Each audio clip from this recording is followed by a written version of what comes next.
مہان مہاتما گاندھی کہتا ہے، جس کی تصویر ملک کی کرنسی میں ہے۔ گاندھی جی نے کہا کہ میں تم کو یہ نہیں کہوں گا کہ ملک کو چلانے کے لیے تم رام کا راستہ اختیار کرو، لکشمن کا راستہ اختیار کرو۔ پارلیمنٹ کی اسپیچ میں گاندھی جی نے جو بے مثال تقریر کی، کسی قوم نے اس ملک کی آزادی کے لیے اتنا پسینہ نہیں بہایا جتنا کہ ہمارے بڑوں نے خون بہایا ہے۔ یہ ملک ہمارا نہیں بلکہ یہ ملک ہمارا۔ بڑی گہرائی سے گاندھی جی نے اسلام کا مطالعہ کرنے کے بعد 1947 کو جب ملک آزاد ہوا، ہمارا ملک، کس کا ملک؟ ہمارا ملک۔ اب ذرہ ایک قدم آگے بڑھو، کیا بولنا؟ ہمارا ملک نہیں، ہمارا ملک۔ ذرا پیور اردو میں بولنا کہتا ہمارا ہی ملک۔ وہ کون سا لکھنؤ کا شہر یا شہباز کہ پیور اردو اتنی چلتی؟ یہاں کی اردو تو ایسیوں میں ہے، سو سمجھ میں آئی بات ہے؟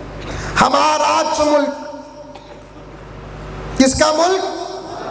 ہمارا ملک۔ راجنیتی کرے تب بھی ہمارا، راجنیتی نہ کرے تب بھی ہمارا، کیونکہ کسی قوم نے اس ملک کی آزادی کے لیے اتنا پسینہ نہیں بہایا جتنا کہ ہمارے بڑوں نے خون بہایا ہے۔ اس لیے ہم کو یہ کہنے کا حق ملتا ہے یہ ملک ہمارا نہیں بلکہ یہ ملک ہمارا۔ 1947 میں آزاد ہوا، پھر اس کے بعد ہماری ملک کے گلے میں جمہوریت کا ہار پڑا، جمہوریت کے شال اڑائے گئے۔ فرسٹ پارلیمنٹ کی اسپیچ میں گاندھی جی نے جو بے مثال تقریر کی، حضرت مولانا قاری احمد علی صاحب کے حوالے سے، عارف باللہ مولانا قیصر رشادی دامت برکاتہم کے حوالے سے بڑے ہی ثبوت کے ساتھ یہ بات کرتا ہوں کہ پارلیمنٹ کی پہلی اسپیچ اور ملک کا ہمارا پہلا وزیر اعظم، دوسرے وزراء بھی تشریف فرما، گاندھی جی کی پہلی جو تقریر تھی اور اس میں جو نصیحت تھی، وہ نصیحت کا ایک چھوٹا سا اقتباس پیش کر رہا ہوں۔ گاندھی جی نے کہا راجنیتی کا آج پہلا دن ہے، آگے بڑھنا ہے، ملک کو اور مزید سنوارنا ہے، نقصان کو نفع سے بدلنا ہے، امن و امان پیدا کرنا ہے، پیار اور محبت کے ساتھ ملک کو لے کر آگے بڑھنا ہے۔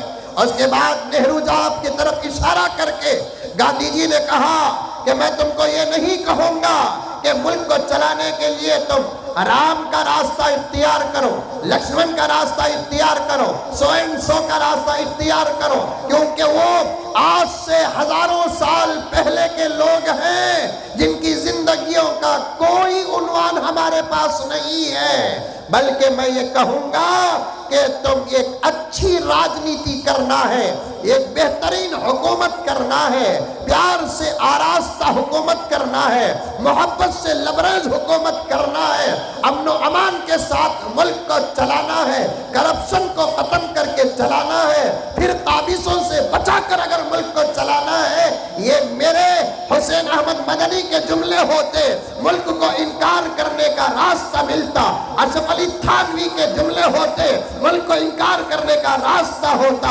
انور شاہ کشمیری کا جملہ ہوتا، ملک کو انکار کرنے کا ایک راستہ ہوتا۔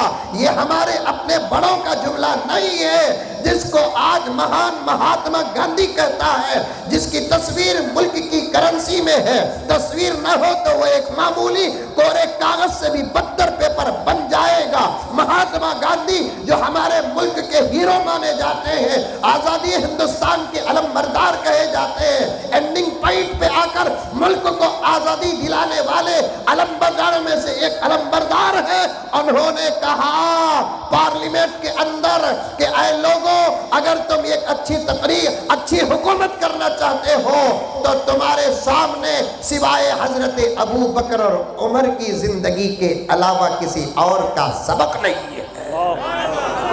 اسی لیے میں نے کہا دنیا کی تمام قوموں کو اگر آگے بڑھنا ہے تو سامنے راستہ دیکھنا پڑے گا، کہاں گڑھا ہے، کہاں اونچائی ہے، کہاں نشیب ہے، کہاں فراز ہے، کہاں کون سا راستہ کیسا ہے. لیکن ہم مسلمانوں کے لیے یہ بات فخر کی ہے جس کو میرے استاد محترم علیہ الرحمٰن نے فرمایا، آپ اور آئندہ چل کر ہماری آنے والی نسلیں اگر آگے بڑھنا ہے، منزل تک پہنچنا ہے، رب کعبہ کی قسم ان کو راستہ آگے دیکھنے کی ضرورت نہیں، پیچھے مڑ کر دیکھنا پڑے گا ابو بکر کو، پیچھے مڑ کر دیکھنا پڑے گا عمر کو، پیچھے مڑ کر دیکھنا پڑے گا خلفائے اربعہ کو، پیچھے مڑ کر دیکھنا پڑے گا صحابہ کی زندگیوں کو، پیچھے مڑ کر دیکھنا پڑے گا تابعین و تبع تابعین کو، ہمارے مشائخ کو، ہمارے بڑوں کو، کیونکہ وہ کامیاب تھے. ان کی کامیابی کا راز ان کی جسمانی طاقت نہیں تھی، وہ کامیاب تھے. ان کی کامیابی کا راز ان کے ویپنز نہیں تھے، وہ کامیاب تھے.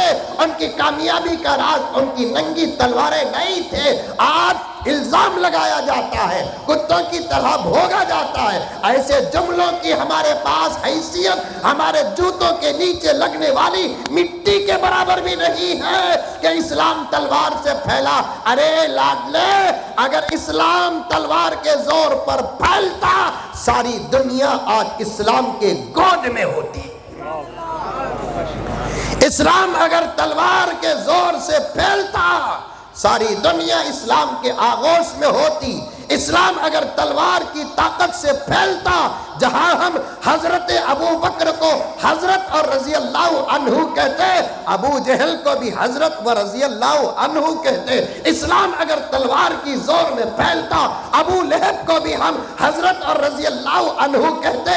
ہمارا سب سے بڑا سبق ہے قرآن کا، ہمارا سب سے بڑا سبق ہے حدیث کا، ہمارا سب سے بڑا سبق ہے میرے نبی کی زندگی کا. یہ مذہب ہے، شادی نہیں. یہ مذہب ہے، بزنس نہیں. یہ مذہب ہے، یہ سامان نہیں کہ زبردستی کیا جائے.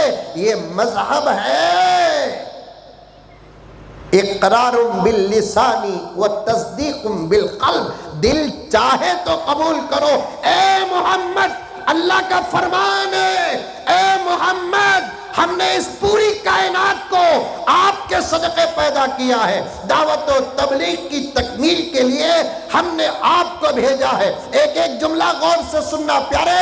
وقت کے اندر بات کو سمیٹنے کی میں کوشش کر رہا ہوں. اللہ میرے وقت کے اندر برکت عطا فرمائے. میرے نوجوان، میں تجھے جگانا چاہتا ہوں. تیرے صورتوں پہ میں ابو بکر کو دیکھنا چاہتا ہوں. تیری صورتوں میں میں عمر کو دیکھنا چاہتا ہوں. تیرے صورتوں میں میں عثمان و علی کو دیکھنا چاہتا ہوں. آج تو جاگ گیا، تیری نسلیں انشاءاللہ سکون کے ساتھ جئیں گی، تیری نسلیں سکون کے ساتھ سوئیں گی. تیری نسلوں پر آنے والا زمانہ بہتر سے بہترین ہوگا. اے نوجوان شہباد کے، اے نوجوان کرناٹک کے، اے نوجوان ہندوستان کے، بلکہ ہمارے جلسوں کا حال اور ہمارے جلسوں کی وسعت، سامنے بیٹھنے والا مجمع، یہ حد نہیں ہے ہماری. رب کعبہ کی قسم ہماری حد کے اندر ساری دنیا آ جاتی ہے.